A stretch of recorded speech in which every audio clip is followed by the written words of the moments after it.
ये है 2024 का सीसेट का क्वेश्चन और ये एज रिलेटेड प्रॉब्लम है।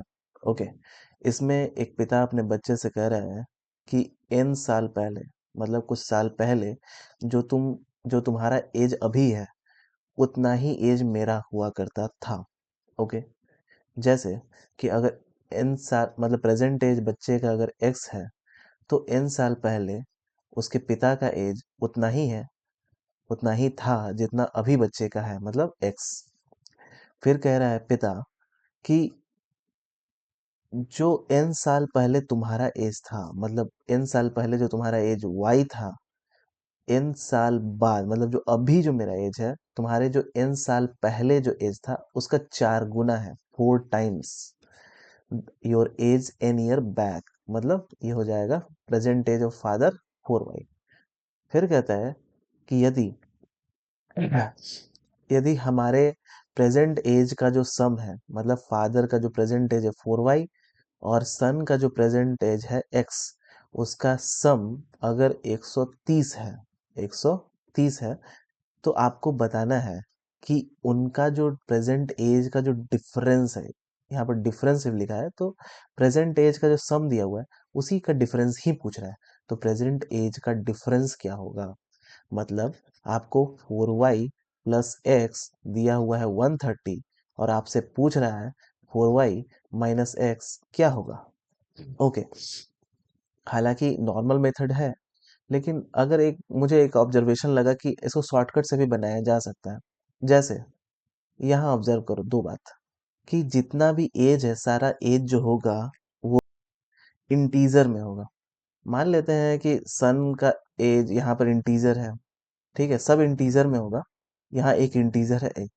अगर हम इसका 4 गुना कर रहे हैं तो मतलब ये नंबर जो आया 4y, ये 4 से तो डिविजिबल होगा ही होगा। ओके, इसका मतलब है कि ये नंबर 4 से डिविजिबल आना चाहिए, जो कि फादर का प्रेजेंट एज है। ठीक है, अगर हमको ये नंबर पता है, मान लेते हैं ये नंबर इनमें से कोई एक होगा, इनमें से कोई एक नंबर अगर हम यहाँ पुट करते हैं, सपोज अगर 36 पुट करते हैं, ठीक है, तो हमारा जो 4y है, 4y जो आना चाहिए वो 4 से डिविजिबल आना चाहिए। सिंपल बात है। ठीक है, तो इसके लिए आपको थोड़ा ये पता होना चाहिए कि अगर x प्लस वाई अगर अल्फा दिया हो और x माइनस वाई अगर बीटा दिया हो, तो x होता है, अगर इनको सॉल्व करेंगे ना तो आ जाएगा x alpha plus beta by 2, और y जो है अल्फा माइनस बीटा बाई 2 आता है। ठीक है, अगर आपका कैलकुलेशन फास्ट है तो आप आसानी से सॉल्व कर सकते हैं। ठीक है, हालांकि मुझे इसका आंसर पता है, इसलिए मैं इसे नीचे से ऊपर देखूंगा, पहले ऑप्शन डी सी बी ए तक जाऊंगा। अगर मैं यहाँ 36 रखता हूँ तो 4y कितना आ जाएगा हमारा? 130 प्लस 36, मतलब हम इसकी बात कर रहे हैं। 130 प्लस 36 का हो जाता है 166, 166 बटा 2 हमारा हो जाएगा 83। ठीक है, और 83 जो है 4 से डिविजिबल नहीं है। अगर हम ऑप्शन सी को देखें जो कि 34 है, तो 130 प्लस 34 कितना हो जाएगा? 130 प्लस 30 60, 164, 164 का आधा हो जाएगा 82, और 82 जो है वो 4 से डिविजिबल नहीं है, तो ये 34 नहीं होगा। अब लेते हैं इसकी जगह 32। अगर हम 32 लेंगे तो हो जाएगा 130 प्लस 30 60, दो 62, 162, और 162 डिवाइडेड बाई 2 करेंगे तो आ जाएगा 81, और 81 भी 4 से डिविजिबल नहीं है। इसका मतलब आखिरी ऑप्शन बचा 30, अगर उसे देखें तो हो जाएगा 160, 130 प्लस 30 160, 160 का आधा करेंगे तो हो जाएगा 80, जो कि 4 से डिविजिबल है। इसका मतलब अगर हम किसी नंबर जो कि y है उसका 4 गुना करते हैं, 80 जो आता है वो 4 से डिविजिबल है, इसके अलावा कोई भी 4 से डिविजिबल नहीं है। इसका वैल्यू जो हमारा आया 80, वही हमारा जहां पर जिस ऑप्शन की वजह से मेरा ये 4y 80 आया, वही हमारा आंसर होगा। तो इस मेथड से भी आप पता कर सकते हैं। ठीक है, हालांकि इसका कई सारे मेथड है, नॉर्मल मेथड, रेशियो मेथड, हम उसको भी देखते हैं। ओके, तो अब हम देखेंगे नॉर्मल मेथड क्या होगा। ओके, तो ये है मेथड नंबर 1, इसे नॉर्मल मेथड भी कह सकते हैं मेरे ओके, तो इस अगर इसे इक्वेशन में फॉर्म करें तो क्या हो जाएगा? जैसा कि पहला इक्वेशन क्या बना सकते हैं, 4y प्लस एक्स दिया हुआ है 130। ओके, फिर देखो n साल पहले पिता का एज है x, और n साल बाद यानी x प्लस n साल बाद पिता का एज हो जाएगा 4y। n साल पहले सन का एज है y, और n साल बाद मतलब 4y प्लस n सन का हो जाएगा एज, मतलब प्रेजेंट एज हो जाएगा x, और पिता का प्रेजेंट एज हो जाएगा y। अगर इन दोनों इक्वेशन को सॉल्व करें, अगर सबको सब्ट्रैक्ट करते हैं तो ये कट जाएगा, तो x minus Y is equal to 4y minus X हो जाएगा। इसको अगर देखें तो ये हो जाएगा 2y is equal to, sorry, 2x is equal to 5y, और x का वैल्यू आ जाएगा 5/2y। हमने ये क्यों पता किया? क्योंकि अगर ये इस x के वैल्यू को अगर हम इस यहाँ पुट कर दें तो हमारा y का वैल्यू आ जाएगा। ओके, तो हो जाएगा 4y plus X is equal to 5/2y is equal to 130। तो 4 टू जा 8 plus 5 13y is equal to 130, 260, क्योंकि ये 2 इधर जा जाएगा ना, 260, और y इज इक्वल टू हो जाएगा 20। अगर y अगर 20 है तो 4y कितना हो जाएगा? 80।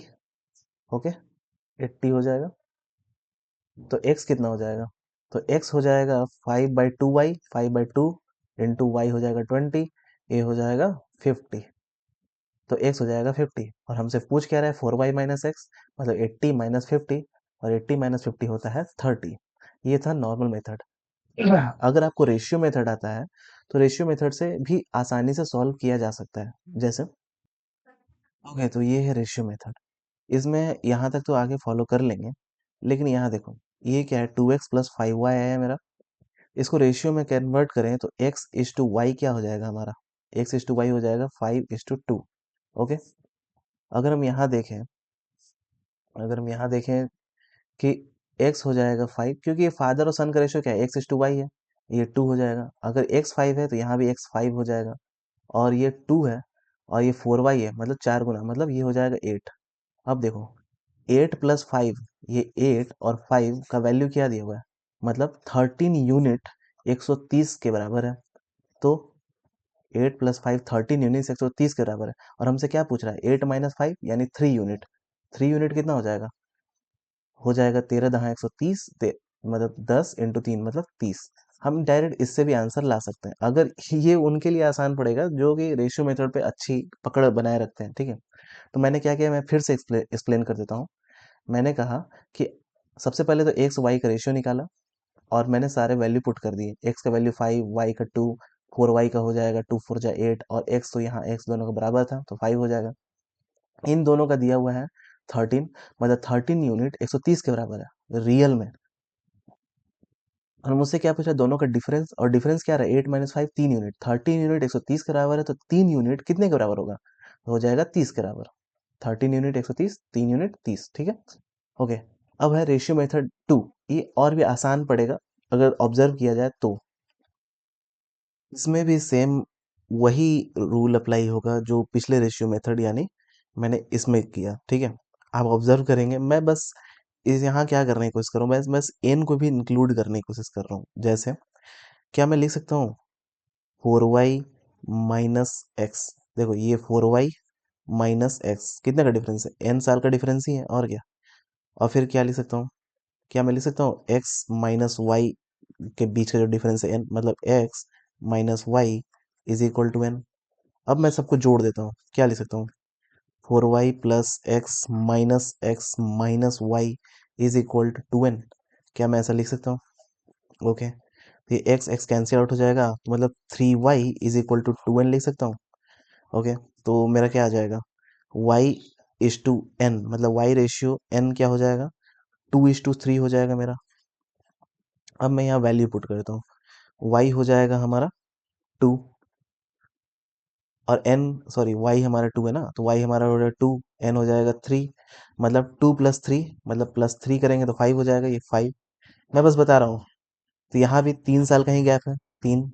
तो अगर यहाँ देखो, y अगर 2 है, यहाँ पर y अगर 2 है तो ये, सॉरी, y अगर 2 है तो यहाँ 2 4 जा 8 हो जाएगा।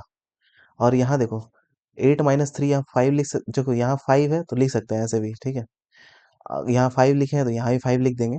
लेकिन मैं अगर इधर भी देखूं, दोनों के बीच का जो गैप है वो तो बराबर ही है ना, एन ही साल का गैप है, तो 8 माइनस 3 यहाँ 5 भी लिख सकता हूँ। ओके, तो अब मैं पिछले वाले से मतलब आपको दिखाना चाहता हूँ, ये देखो यहाँ भी मेरा 5285 आया, मतलब 5 फादर का था n साल पहले, फिर 2, फिर 8, यहाँ 5, और यहाँ भी देखो 5285 ही आएगा, 5285, ठीक है। तो वही सेम मेथड मैं अप्लाई करूंगा। देखो 8 + 5 यानी 8 + 5 मतलब 13 यूनिट 130 के बराबर दिया हुआ है। तो मुझे 8 - 5 यानी 8 - 5 3 यूनिट कितना हो जाएगा? तो 13 दहा मतलब ये 13 दहा 130, 10 × 30, तो हमारा आंसर हो जाएगा 30 साल। बस सेम है। मैंने अगर मुझसे कहा जाता कि कितने साल पहले की बात है, ठीक है, बात कितने साल की पहले की है, तो देखो सिंपल है, 130 बटा मतलब 13 यूनिट, देखो 13 यूनिट जो है 130 मतलब 8 + 5 है 13 यूनिट 130 साल के बराबर है। तो 1 यूनिट कितना हो जाएगा? 10 साल के बराबर हो जाएगा। तो 3 यूनिट कितना हो जाएगा? 3 यूनिट 30 साल के बराबर हो जाएगा। तो मतलब अगर हमसे पूछता कि कितने साल का जो न कि मतलब कितने साल पहले की बात चल रही है, एन क्या है, ये 30 साल पहले की बात चल रही है, प्रेजेंट एज से 30 साल पहले की बात चल रही है। कोई भी अब वैल्यू निकाल सकता हूँ। अब मैं अगर सबका वैल्यू निकालने बैठूं तो मैं कहूंगा ये 30 साल हो जाएगा, और ये 5x है ना, मतलब कितना हो जाएगा? 1 यूनिट 10 साल, मतलब ये 50 साल फादर का एज था उस समय, और ये 10 दूनी के 20 साल, अभी हो गया 50 साल सन का एज, और फादर का एज 80 साल। अब देख लो 80 + 50 130, 80 - 50 30, ये हो जाएगा। और 30 साल पहले फादर का एज था 50 और सन का एज था 20। तो बस मिला जुला के यही था। रेशियो मेथड आसान मेथड है, जल्दी बन जाता है। और रेशियो मेथड 1 और रेशियो मेथड 2 दोनों लगभग सेम है। रेशियो मेथड 2 में मैंने एन भी निकालने का प्रयास किया, हालांकि 1 से भी एन निकल जाता, लेकिन मैंने 2 में एन का यूज किया। Okay, that's it. मुझे उम्मीद है कि आप समझे होंगे मेरे चारों मेथड को, जिसमें सबसे पहला मेथड था हमारा option method. Sorry, option method गायब हो गया। चलो कोई बात नहीं, ठीक है, बाय।